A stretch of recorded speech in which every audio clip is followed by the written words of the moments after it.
Hello, everyone, and welcome to our live match reaction show on Football Talk Podcast. My name is Ozzie, and I'm your host for this evening. I can't believe it. Liverpool finally played some decent football and scored 6 goals to 0 in one game. What a time to be alive. So let's talk about the match and see what today's result means for Liverpool in the next round of the Champions League. Now, unfortunately, going into the game, I'll say 2, 3 minutes into the game, Frimpong picked up an injury. And unfortunately, looks like it could be the recurring hamstring injury that he's suffered throughout the season. So we don't know the extent of it. So hopefully, fingers crossed that it's nothing too serious and he's able to make a return to the first team fold. He's been a very useful squad player, I would say, in the last few weeks. And we're not very blessed when it comes to right backs or defenders altogether in terms of numbers. So hopefully, it's not too much of a long layoff, but we'll have to wait and see once he does the test in the coming days. But in terms of the game, McAllister gives Liverpool the lead with a close range header, and then Florian Wirtz, my client, makes it 2-0 with a nice clean finish. But that goal was all Ekatike, who controls the ball around the halfway line, takes it past 2, 3 players, and slides it to Wirtz, who then produces the finish. Salah then makes it 3-0 in the second half with a well worked free kick. Szoboszlai provides the assist as he lays it off for the Egyptian king. Wirtz moves away from the wall, which was key in this moment, and it allowed Salah to identify a gap, and he curled it into the top bins to make it 3-0. And Ekatike gets himself on the score sheet, and quite frankly, it was well deserved. Van Dijk makes a clearance from his own half towards Ekatike, and he gets past not one but 2 players with his blistering pace and finishes clinically to make it 4-0. McAllister, yet again, finds himself in the score sheet. Uh, this time around, he was in a very advanced position and it looked like he pretty much walked into the goal to make it 5-0. So that's 2 goals, and he could have got himself a hat trick with a close range header, but unfortunately, he wasn't able to convert. And the moment that I thought we weren't going to see, and that was substitute Federico Chiesa, who was freed from the basement and scores from close range to make it 6-0. Van Dijk ended up playing like a number 10 with the assist for the Italian winger. Arne looked more angry than happy that Chiesa scored in that moment, but nonetheless, that was Chiesa's first Champions League goal for Liverpool, and he wraps up an emphatic win for the Reds. And look, I'll be honest with you guys, it's the first time in a very long time that I enjoyed watching Liverpool. I've been enjoying the watching. I only yawned once and wasn't falling asleep at all. So for me, on a personal point of view, that's the result. But look, overall, a great performance from the Reds. Now we have to look at the opponents as well. Qarabag, quite frankly, were awful. They didn't really challenge us one bit. But there has been games where Liverpool haven't, finished teams off.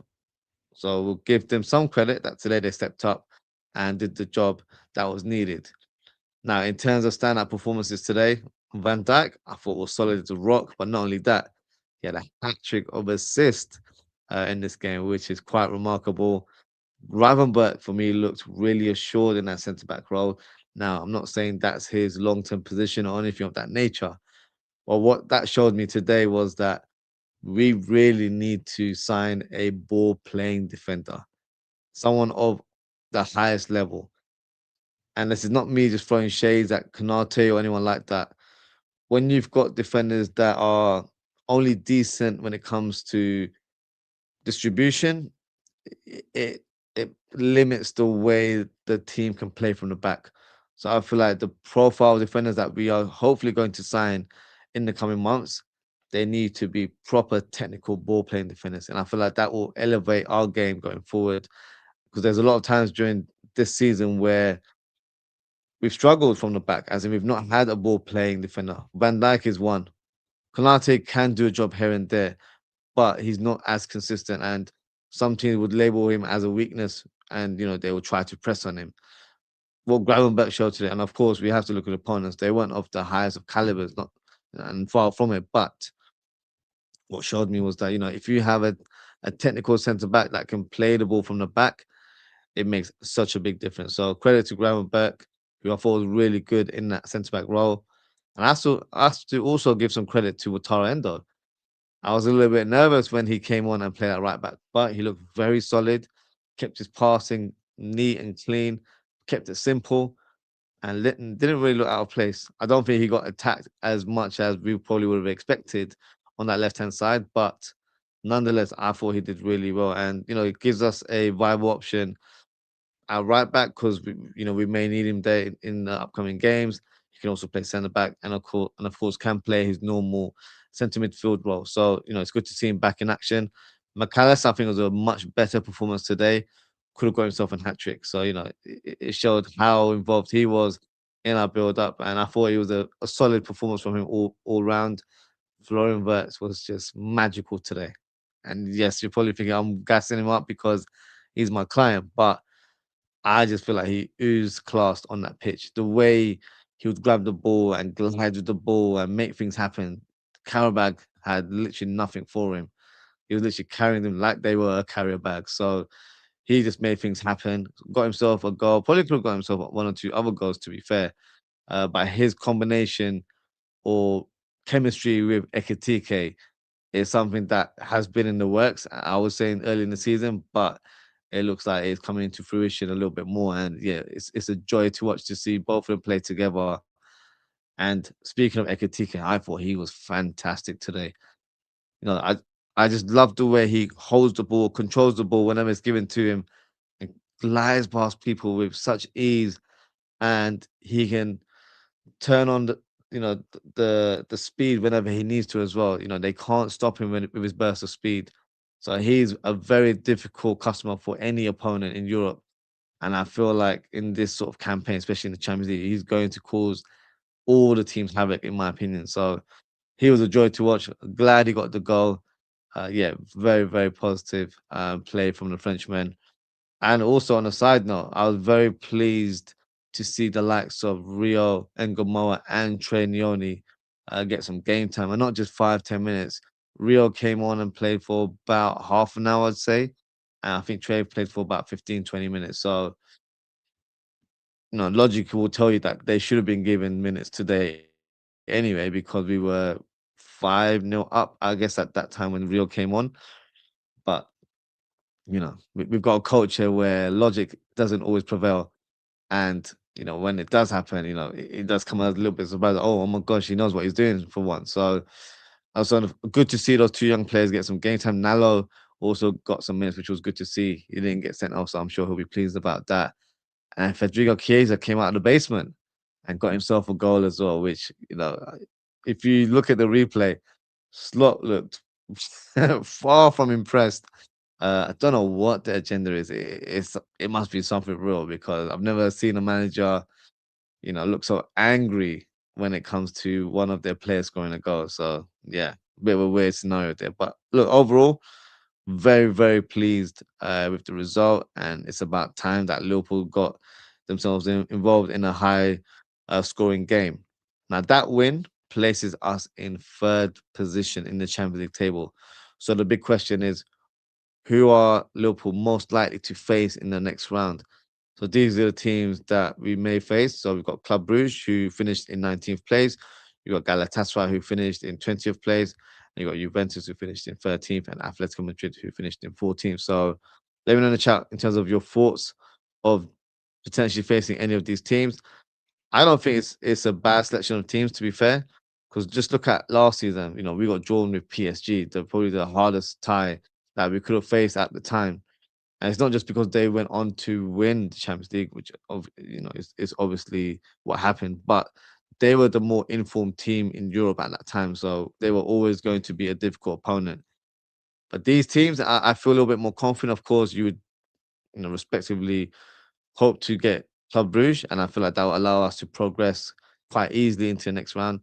Galatasaray, we lost to them 1-0 earlier this season, so I would like us to, if they were drawn with us, I'd like us to get some revenge there.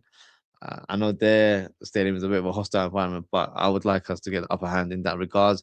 Juventus, for me, they are a quality side. They've got some very, very good players. Keenan Yildiz is one that comes to mind, who's someone I really like and is a potential Liverpool target as well. So they're a team that are playing very well. They've got a group of talented young players in their squad. So that's that's a team that will be very difficult opponents, if I'm being honest. And Atletico, we've already faced them and we beat them quite convincingly this season. So I don't really have too many uh, sort of issues in regards to this team. I feel like we can definitely get the upper hand. But then again, Atletico Madrid are one of those teams where they can really, really frustrate us. And surprise, surprise, they're a team that loves to play the low block and long balls, which is Arne Slot's kryptonite, I guess. So let's see, who we end up facing. But I don't think it's a bad group of, or shall I say, a crop of teams that um, I feel like Liverpool will struggle with. I think th- we'll have a better chance progressing into the more advanced stages. So I'm not too um, sort of bemused by this. I feel like they are teams that I feel like we can beat on any given day. So that's my thoughts on the teams that we could face. So what we'll do, we'll go through the comments and get your thoughts on today's result. Ozan, big up Ozan, says lots of comments after the game, man. Why not praise the team's performance and move on? Man has to bring up Atalanta. So apologies, guys. I haven't watched the interview. I had to quickly shoot off and do a few things at home. But I did see an image pop up on my feed that said that we lost to Atalanta 2 years ago. So, um, like, if you guys can, give me some context, that would be great. But why is he? Why is he? Why is he? Sorry, why is he bringing up Atalanta? So a bit bizarre. And you said that he didn't praise the team. I'm not surprised, to be honest with you, but I don't know what's wrong with this guy, to be honest with you. He's just a weird character, ain't he? Really weird character, but I'll have to watch it to give you a better take. But I'm not surprised.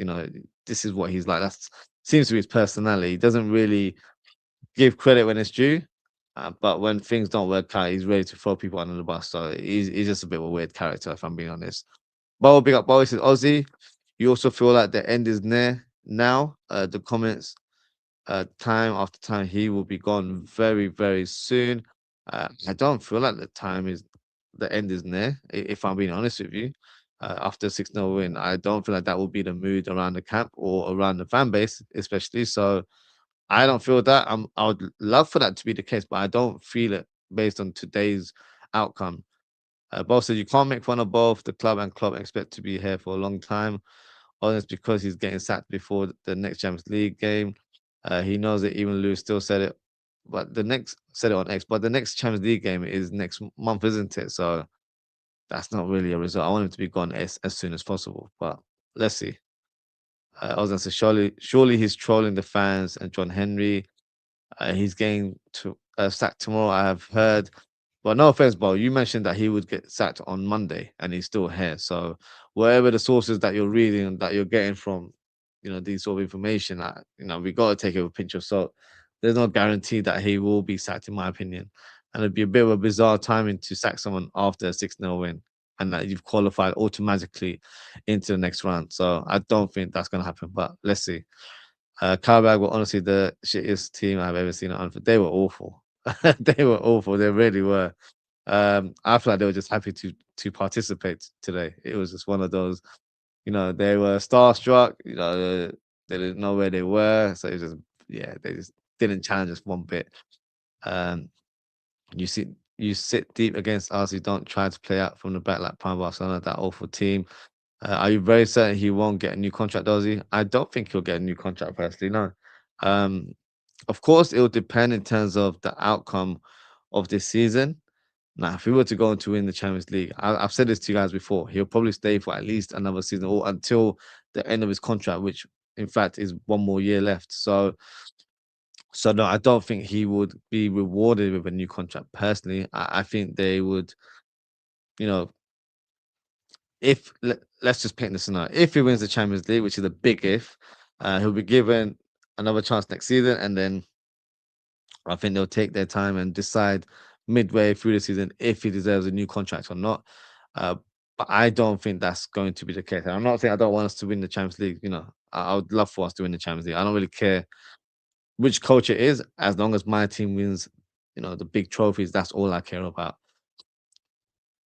But it's a big task. It's a big ask for us to win this current Champions League because there's a lot of teams that I feel like are a lot stronger and can probably beat us on their sort of heyday, if I'm being honest. But what will happen, I think they will review the performance of this season, i.e., they'll look at how well we've done in this campaign, what do we do in the FA Cup, and where we finish in the Premier League. And then they'll make their decision based on that because they're going to do the maths. If we achieve top four, that's great. But I'll be honest with you, that's the minimum. So that wouldn't be uh, a hooray from the board. It would be you're expected to be in the top four, and especially when you spent 450 million. So they would actually be quite disappointed that we've only achieved a top four finish in this scenario and didn't actually go on to win the title. They will be very disappointed because that's a lot of money that they've invested, and it's not something that we have encountered under FSG. They've never spent 450 million. Yes, we made a return of 300 million for selling players, but we still spent 450, if that makes sense. So that's something that they'll definitely look at. And if we've only got top four regarded as an achievement and we haven't won the FA Cup or we haven't won the Champions League, then I don't think that should be enough ammunition for this guy to build a case and to suggest that he should be manager next season, especially when you've got someone like Xabi Alonso available, who for me would be regarded as one of the top candidates. And also, Luis Enrique might potentially be a potential coach that we would look towards if he doesn't sign a new contract. So I think Xabi Alonso is the perfect fit for us, but I would also wouldn't mind us going for a Luis Enrique if he would be on board to coach Liverpool because I think he's the right profile on paper where he's got the experience and can take this team forward and can provide the brand of football that we want to see at Anfield. The way they demolished us last season. That's the kind of football I want to see week in week out with my club. So in terms of the question, I don't think it's a certain. Um, but let's see how the season ends because I don't think he'll get dismissed anytime soon. Never heard Anfield so quiet as today. I thought Anfield was a lot more vocal than it has been in recent weeks, but I could be wrong. It felt more vocal. I feel like the fans were in a bit more of a jolly mood. A lot of the fans stayed in behind and they were singing songs afterwards. So it was a much better mood than it has been in recent weeks, to be fair. When has a manager who talks shit about the club been in the club for so long? Yeah, the thing is, he might talk shit, but at the end of the day, he's saying it in a very sly kind of manner, so it could be misinterpreted as English is not his first language. I feel like I've read this somewhere today as well that people saying that his PSG comments were taken out of context.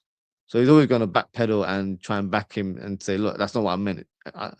English is not my first language." So he was going to make excuses. So he's one of those guys where I literally think he doesn't think before he speaks, and it's going to cost him at some point because he talks a lot of nonsense. To be fair, Amrin and Conte, they all get sacked. Ozzie Slot will also get sacked. Do not fear that. I hope so, but I don't think it'll be tomorrow. It'll be at the end of the season. That's what I've been saying for months, and I stand by it. I think that's when it will happen. To be fair, uh, even Qarabag in the first half was running through our midfield as easy as F. I wouldn't say they were running through our midfield like that. There were times on the left side, on their left side, sorry, that they were pinging a few crosses, but no, I don't think they went through us like that.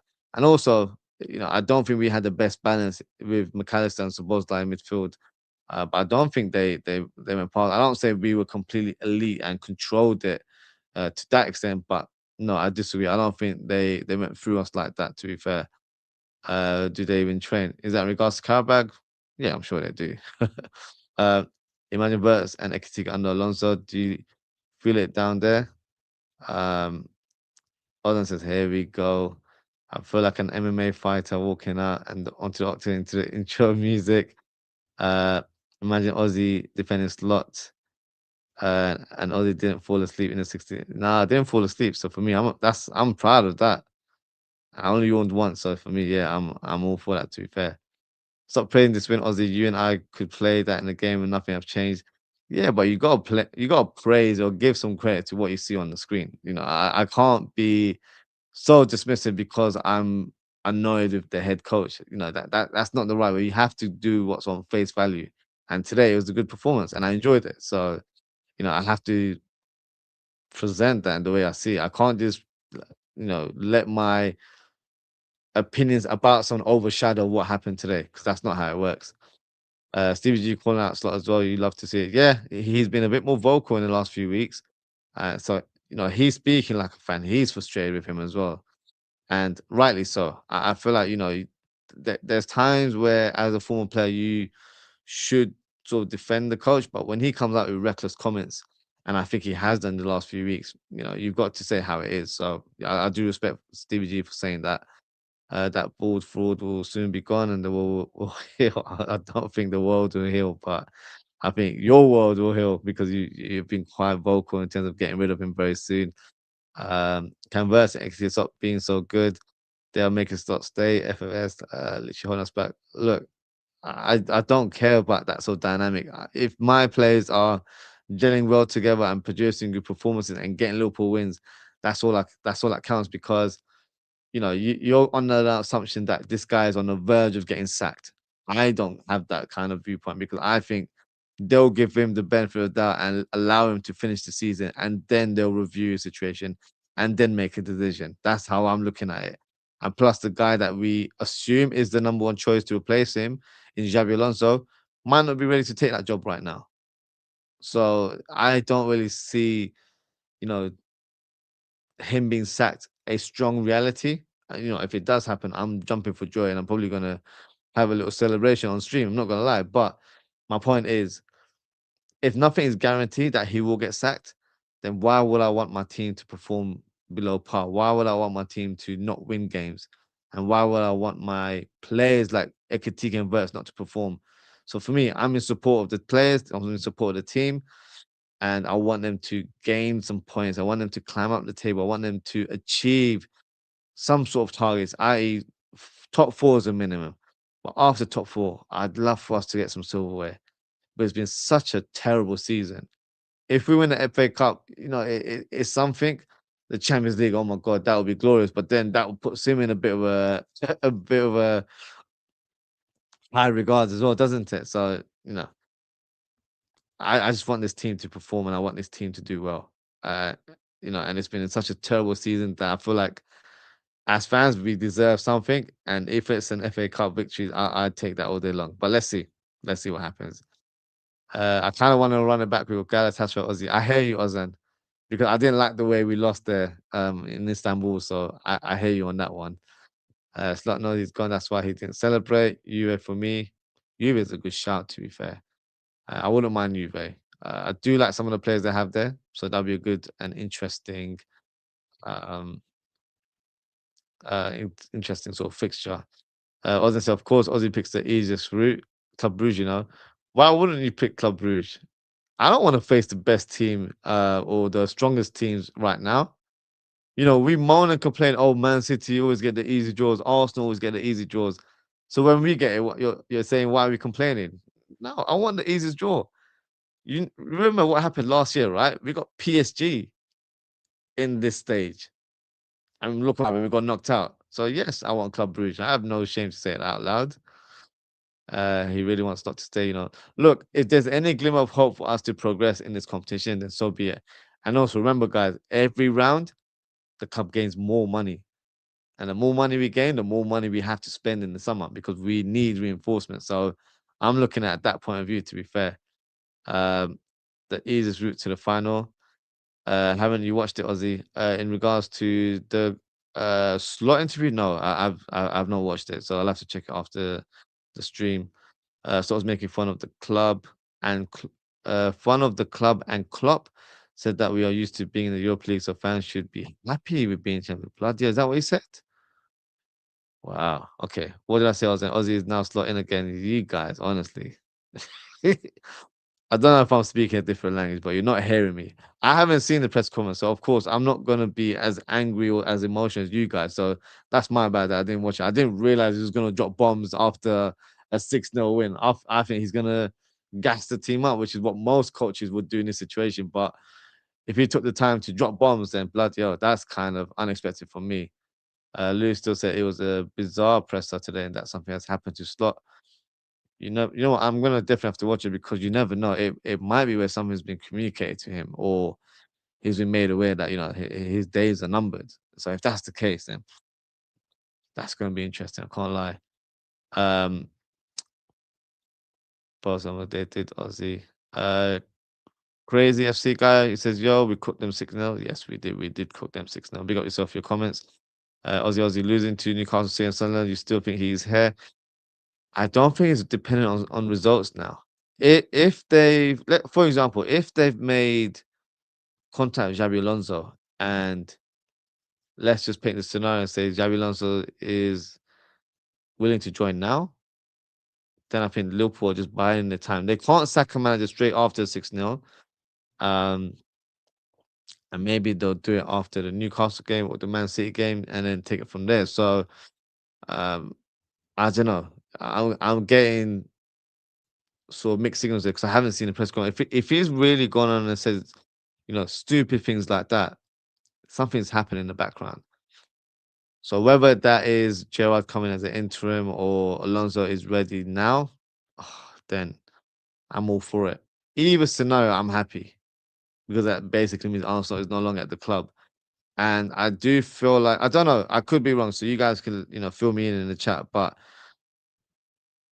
I think for the last few months we've all been divided as a fan base where I think it's quite in the middle where a lot of us will slot in and slot out.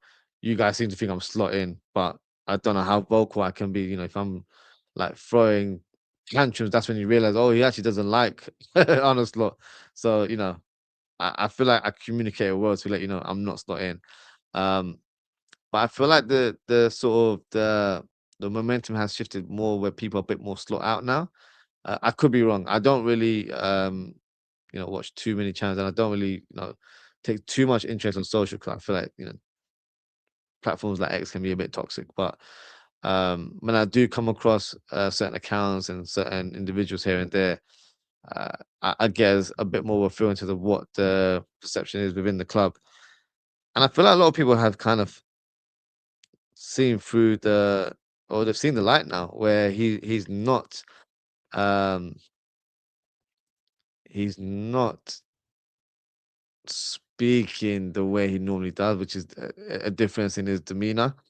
And he's just moaning and coming out with reckless comments like he's not a Liverpool coach. To say things like, "Oh, they've only won it 2 times in 30 years. They should be grateful." Like, say that you don't say that as a man that represents Liverpool. There's a way of communicating. That's what I expect one of my haters to say, not my coach. So I don't know. Make of that what you will. Um, they haven't you seen the journalist say Alonso joining soon? Which journalist is that, Bowl? I haven't been on Twitter, so I don't know which journalist you're referring to. So give me a name if you know who that is. Earlier today, the guy is followed by Liverpool, Ornstein, Vibramano. Could be something. It could be something, but it could also be could be BS as well. Could be someone trying to get clickbait. So um, I'm hoping it's the truth, but look, you said to me that we were gonna get Slot was supposed to get sacked on Monday. It's Thursday now, so he hasn't got the sack. So there's no indication that he will get sacked after a 6-0 victory. That's a bit of a weird timing as well, if you put it that way. So let's see. Who knows? What the situation is behind the scenes right now. What I can say, I do feel like they're doing some work behind the scenes. I feel like they are speaking of Alonso and his camp. I can't say for sure, but I just get that indication that you know we're definitely doing something in the back. And Slot knows that whether he's been told directly or not. I think he knows that to an extent because he looks more nervy, a bit more on edge in recent weeks since Alonso was sacked. So make of that what you will. But we'll get some clarity, I'm sure, in the coming weeks. Sebastian Dennis, I've never heard of him, so I'll look out for him on X. But yeah, I have no idea. I don't know what his credibility is like. So yeah, no idea who he is. That's the first time I've ever heard of his name. But that is it for today, guys. Thank you so much for tuning in. Shout out to Ozan and Bo for your comments. Appreciate your engagement as always, guys. If you haven't already, please don't forget to like, comment, share, and subscribe to the channel. Now, in terms of upcoming shows, I will be doing a match preview later on tonight of Liverpool versus Newcastle, and I'll be joined by Double D. So yeah, look out for that today. And I don't think I'll be doing a watch along, if I'm being honest with you, on Saturday, but I will return on Sunday and do a match reaction show, give you my take on the game, and if anything else has occurred, we'll take the time to chop it up. If Arne gets sacked, then there will be an impromptu show for sure. Or whenever that occurs, I'll be ready to do a show. So even if it's at the middle of the night or during the day, I'll try and find some time to do that because that's something I'm sure we'll all want to talk about, and most of us, I'm sure, may want to celebrate. But we'll see what happens with that. But that is it for today, guys. Thank you so much for tuning in. Take care, stay safe, and I hope to speak with you all very, very soon. Goodbye.